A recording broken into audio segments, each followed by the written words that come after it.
పెద్దలు నిజానికి దీర్ఘశ్రీ విజయభాస్కర్ గారు నేరుగా గంగిశెట్టి సార్కు శిష్యుడు అని నాకు ఇప్పుడే తెలిసింది. వారు ఎంత ఆత్మీయత పంచుకున్న శిష్యులు కూడా వారి మాటల్లో మాట్లాడలేకపోయిన తరం నుంచి కూడా తెలిసింది.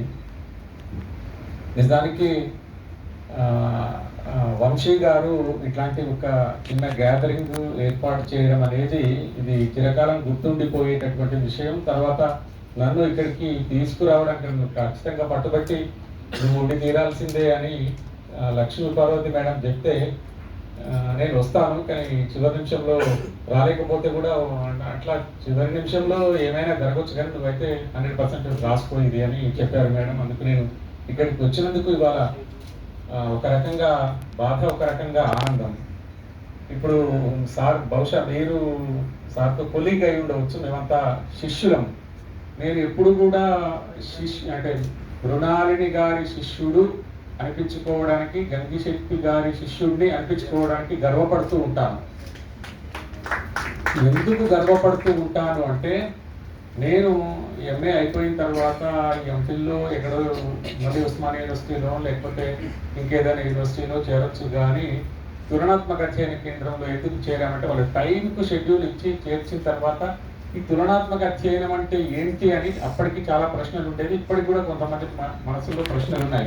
గౌరీశంకర్ సార్ వీళ్ళు అప్పటికి ఉన్నారు యూనివర్సిటీలో. మేము వచ్చిన తర్వాత గంగిశెట్టి లక్ష్మీనారాయణ సార్ ఏంటంటే ఆయన క్లాస్ చెప్తే 2 గంటలు చెప్పేవారు. 2 గంటలు చెప్తూ తులనాత్మక అధ్యయనం ఎంఫిల్ క్లాస్ పార్ట్ 1 అని ఉంటుంది, దాంట్లో 2-3 నెలలు 6 నెలల వరకు క్లాసులు ఉంటాయి. ఆ క్లాసుల్లో చెప్పేవాడు ఇంతకు తులనాత్మక అధ్యయనం అంటే ఏంటో మీరు నేర్చుకోవాలి. తులనాత్మక సాహిత్యం మాత్రమే కాదు అని ఒక స్పెషల్ మెన్షన్ చేస్తూ ఉండేవారు. తులనాత్మక సాహిత్యం అంటే లిటరేచర్కి లిమిట్ అని, లిటరేచర్కే లిమిట్ కానక్కర్లేదు, మీరు వేరే అంశాలని కూడా కంపారేటివ్ స్టడీ చేయొచ్చు అని. కంపారేటివ్ అంటే లాస్ట్కు ఒక కథ చెప్పారు వారు నాకు, అది చాలా ఇప్పటికీ గుర్తుంది. ఏంటంటే మనము దుర్యోధనుడి కథను, దుర్యోధనుడు చనిపోవడానికి ముందు రక్షణ చర్యలు తీసుకుంటూ వాళ్ళ అమ్మ ముందుకు వచ్చి శరీరం మీద బట్టలు లేకుండా చేసుకొని ఇట్లా చేశాడు, చివరికి అతను తొడల మీద బట్ట కప్పుకునేటట్టు కృష్ణుడు ఒక ఒడుపు చేసి మధ్యలో ఆయనకి తొడలను దగ్గర కొడితే చనిపోయేటట్టు ఒక లిమిట్ తీసుకున్నాడు అని చాలా గొప్ప కథ ఉంది మన దగ్గర అనుకుంటాం. కానీ మనము వేరే ప్రాంతాల కథలు, వేరే భాషల కథలు, వేరే దేశాల కథలు చదవకపోతే మీకు ఇట్లాగే అనిపిస్తుంది, మీరు విస్తృత అధ్యయనం చేస్తే తప్ప తులనాత్మక అధ్యయనం చేయలేరు అని ఒక మాట చెప్పి అచిలిస్ కథ చెప్పాడు.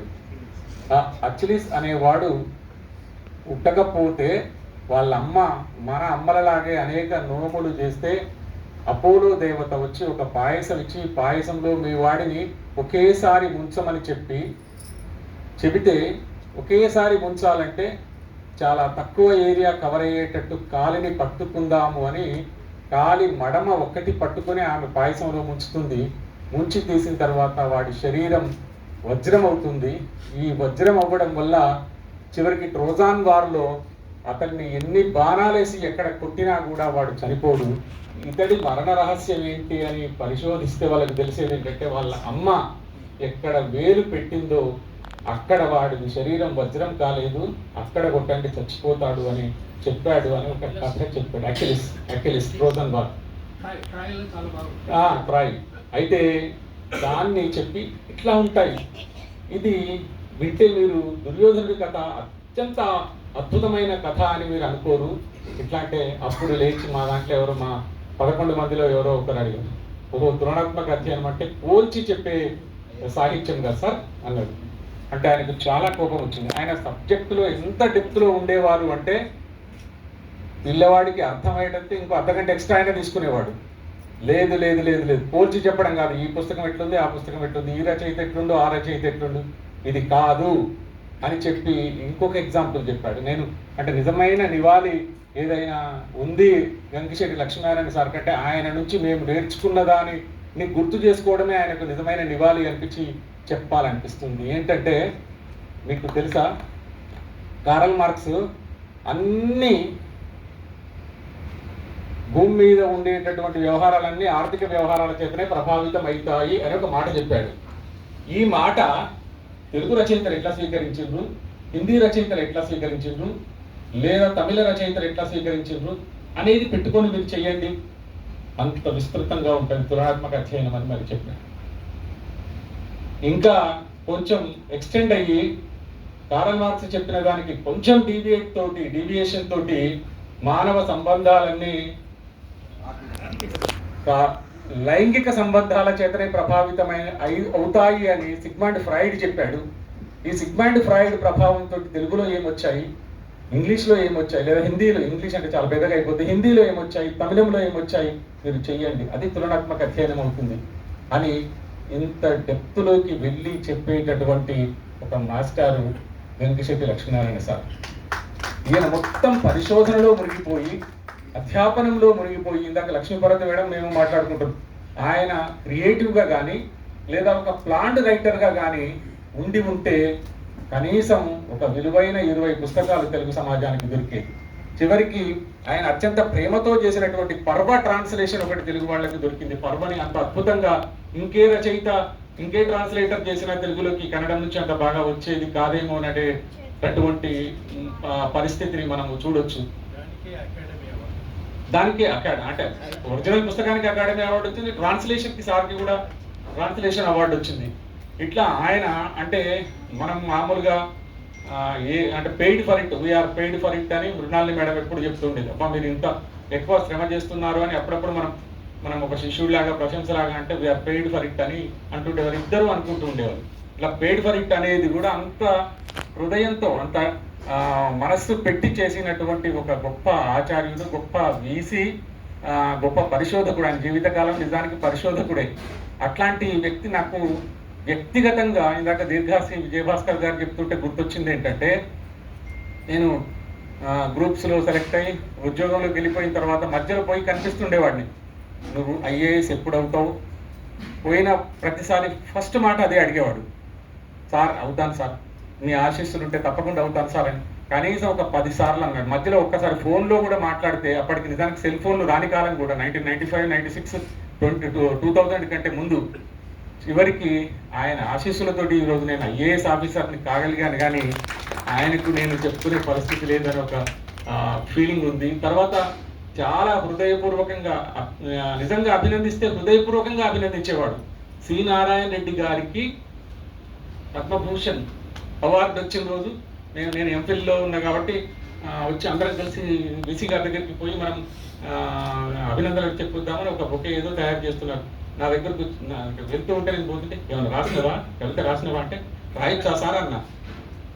రాయొచ్చా అని ఇప్పుడు అడిగితే ఇట్లా రాయొచ్చు కదా అంటే, వాళ్ళు అట్లా నడుస్తూ ఉంటే మైండ్లో ఫ్రేమ్ చేసుకొని తీసుకుపోయి, పద్మభూషణమును పరిమళంబులు సోక ఆంధ్రతేజమంటే అంబరమును పండె బుచ్చమ్మ కడుపున పసిడి పంట సిరులు నిండే కదా సింగిరెడ్డి ఇంటాను 4 లైన్లు టకటక పెన్ను పెట్టి రాసుకొని తీసుకుపోయి అడిగి వాళ్ళు బుకే ఇచ్చిన తర్వాత నేను అంత రఫ్ కాపీని కూడా సి నారాయణ రెడ్డి గారి ముందు పెట్టాను. పెడితే చూసి ఆయనకు అర్థం కాక, కవితనా అన్నాడు. అవును సార్ అన్న. చదువు అని ఇచ్చాడు.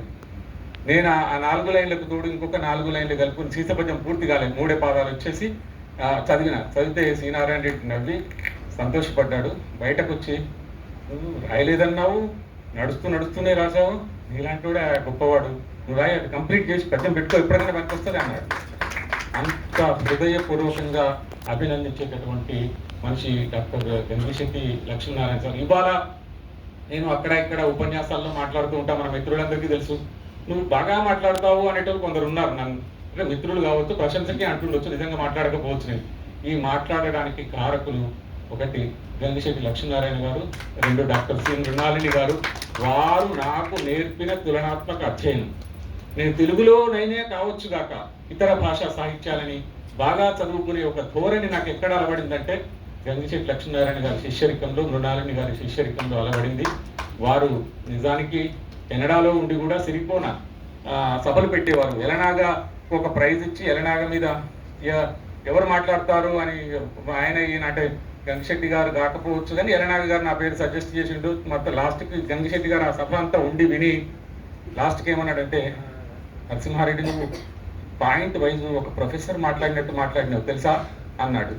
అంటే నీ శిష్యుడిని కాదు సార్, అంత మాత్రం మాట్లాడితేనే గొప్పగా ఉంటుంది అని చెప్పి నేను అట్లాంటి ఒక గొప్ప ఆచార్యుడు, గొప్ప విద్యావేత్త, గొప్ప సాహిత్యకారుడు అయినటువంటి గంగిశెట్టి లక్ష్మీనారాయణ గారి స్ఫూర్తిని తీసుకురావడం కోసం ఈరోజు ఇది అనూహ్యం, ఇది మాకెవరికీ తెలియదు. జిబ్రాన్లు తీసుకొచ్చారు. ఈ జిబ్రాన్లు నేను ట్రాన్స్లేషన్ అనుకున్నా, కానీ ట్రాన్స్లేషన్ లాగా అనిపించట్లేదు. ఖలీల్ జిబ్రాన్ అంటే ఇష్టం కాబట్టి ఖలీల్ జిబ్రాన్ చెప్పినటువంటి ఒక ఫిలాసాఫికల్ దాన్ని ఇందులో చెప్పారు. అదే దేవతల హిందూ దేవతల పేర్లుండే ఇవి ట్రాన్స్లేషన్ ఎట్లా అవుతుంది అని నేను ఆలోచించాను ఇందాక చూస్తే. అంటే మనకు గాలిబ్ కూడా ఏదో దేవుడి గురించి లేదా రాజుల గురించి రాస్తూ ఏడి మాంధాత పురుకుచ్చుడేడి నేడు అని దాశరథి తెలుగులోకి అనువాదం చేస్తే, ఇది గాలిబ్ ఎందుకు వాడతాడు పురుకుచ్చుడు అని నేను వెనక్కి పోయి చూస్తే నిజానికి ఒరిజినల్గా వాళ్ళు వాడిన అరబ్ కింగ్స్ వేరే ఉన్నారు, ఈయన మాంధాత పురుకుచ్చుడు అని పెట్టాడు. అట్లా ఏమైనా ఉందేమో అని ఆలోచిస్తూ ఉండే లోపల ఈ పుస్తకం నిజంగా చాలా గొప్పగా అధ్యయనం యొక్క అనువాదం కాదని ఇప్పుడు అర్థమైంది. సో గంగిశెట్టి లక్ష్మీనారాయణ గారికి నివాళులు అర్పిస్తూ నమస్కారం.